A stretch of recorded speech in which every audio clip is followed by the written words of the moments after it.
Buenas tardes, mi grupo está conformado por Nicole Estefany Molina, Juliana Andrea Fonseca, Natalia Isabel Castillo y Laura Camila García, y quien les habla, Yudy Vanessa Montalvo. El tema del cual hablaremos es la influencia de la visión política de Rafael Núñez, Constitución Política de 1886. Bueno, Rafael Núñez nació en Cartagena de Indias, en Colombia, 1825 a 1894. Fue un político y escritor colombiano y en tres ocasiones presidente de la República en 1880 a 1882. También promulgó la Constitución de Colombia. La nueva Constitución eliminó el federalismo, creando la República de Colombia centralista y autoritaria. Fue el autor de la letra del himno nacional de Colombia en 1920 y fundó el periódico de la democracia. Pasó luego a la diplomacia y residió en Europa, donde recibió la influencia del positivismo de Spencer, que les sirvió para reflexionar sobre la crisis de Colombia. En los ensayos de crítica social 1874 volcó su postura sobre diferentes aspectos de la vida nacional y le llamaban el máximo reformador político de Colombia. En la presidencia de la República en el periodo de 1880 a 1882, él se dedicó a realizar los cambios que tanto había anhelado, como era la creación del Banco Nacional. Intentó romper la dependencia que tenía el Estado de las instituciones bancarias privadas y anuló las autonomías otorgadas a las instituciones educativas, también sustituyendo por un patronato otorgado por el orden presidencial para la elección de rectores e instaurando rígidos reglamentos que prohibían la participación política de los estudiantes. También sustituyó la burocracia liberal y, por otra parte, la conservadora. Rafael Núñez ejerció una enorme influencia en la historia de Colombia durante la segunda mitad del siglo XIX. Mi nombre es Laura Camila García y les voy a hablar sobre un nuevo mundo político. Todo comienza cuando Núñez en 1885 anuncia que la Constitución de 1863 había acabado. Lo que él buscaba hacer en la Constitución era una reforma, que apenas el contenido se pudo apreciar hasta el año de 1884. Por su parte, los radicales nunca estuvieron de acuerdo con una reforma por parte del presidente Rafael Núñez. En cambio, los conservadores sí estaban de acuerdo en muchas cosas con el político cartagenero. Entre los mismos pacifistas, la desconfianza hacia Núñez estaba demasiado arraigada. Entonces, debido a esto, los radicales se fueron al desastre y provocaron la guerra de 1885, que fue un conflicto que tuvo lugar en los Estados Unidos, actuales naciones de Colombia y Panamá. Fue producto de la manifestación de los intereses del Partido Liberal, ya que la política de Núñez era demasiado centralista.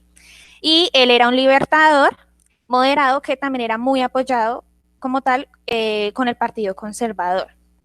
Las consecuencias fueron que, debido al triunfo de las fuerzas del gobierno, sirvió como pretexto para que Núñez dijera que ya como tal ya no iba a existir más la Constitución de 1863, que era como tal del radicalismo liberal.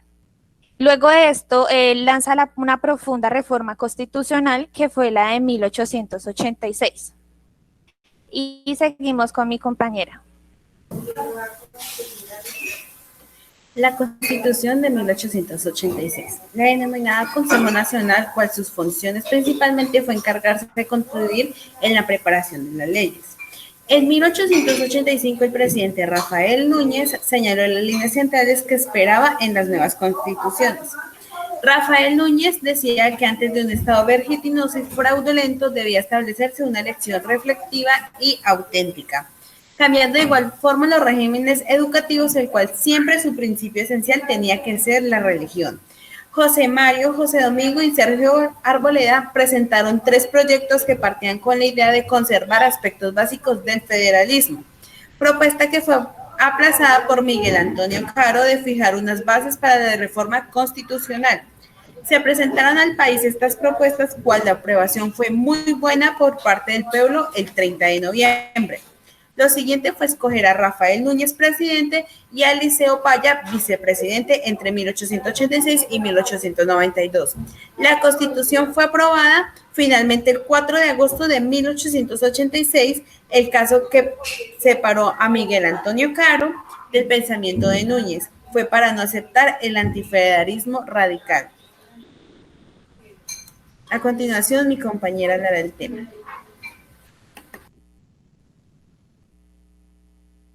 Buenas, mi nombre es Nicole Estefanía Molina Rodríguez y les vengo a hablar sobre el espíritu de la Constitución.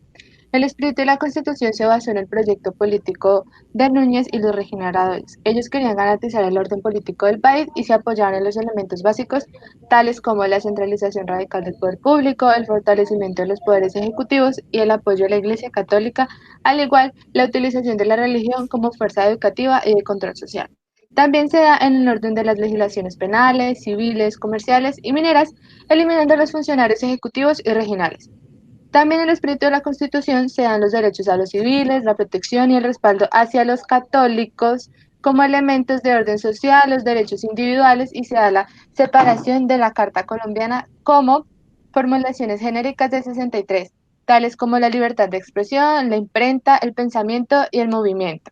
La Constitución de 1863 para los estados de Antioquia, Bolívar, Cauca, Magdalena y Panamá dan el derecho a elegir y ser elegidos. Por el contrario, Cundinamarca y Santander mantuvieron un sufragio limitado para las personas alfabetas.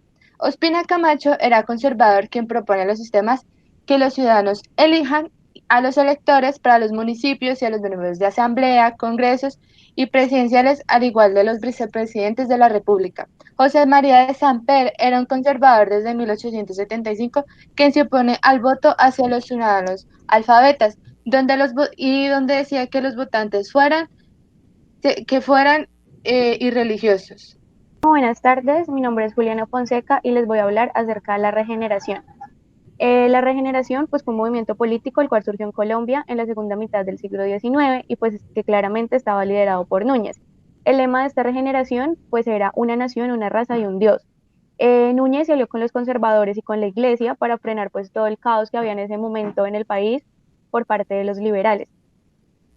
Pues a su vez, cuando fue elegido, no quiso residir en Bogotá ni ejercer como directamente su mando desde la capital, sino que solo lo hacía en situaciones de crisis y en esos momentos era cuando pues se acercaba a la ciudad, de lo contrario, todas las órdenes las daba desde lejos. A su vez, pues en 1892, la división del Partido Nacional pues se causa por la selección del vicepresidente en ese momento. Pues cabe resaltar que dado todo esto, la elección de un vicepresidente toma como más sentido desde ese entonces. Uno de los fines de Núñez, pues, era la creación de un partido nacional en donde iba a unir a los conservadores y a los independientes. Luego de esto, pues, se da como el gobierno y la oposición en el momento de Núñez. Entonces, pues, digamos que la oposición fue un poco, el trato que se dio hacia la oposición fue más amedrentadora que violenta, no hubo violencia hacia ellos, y pues durante los años de administración de Jorge Holguín, de 1882 a 1892, la política pues hacia la oposición se suavizó un poco. Cabe resaltar que la oposición pues era más que todo liberal y pues lo hacían era por la falta de derechos políticos y a su vez por la represión que había hacia la prensa, pues dado que en ese entonces se cerraron más o menos como 9 editoriales de periódicos. A continuación los dejo con mi compañera.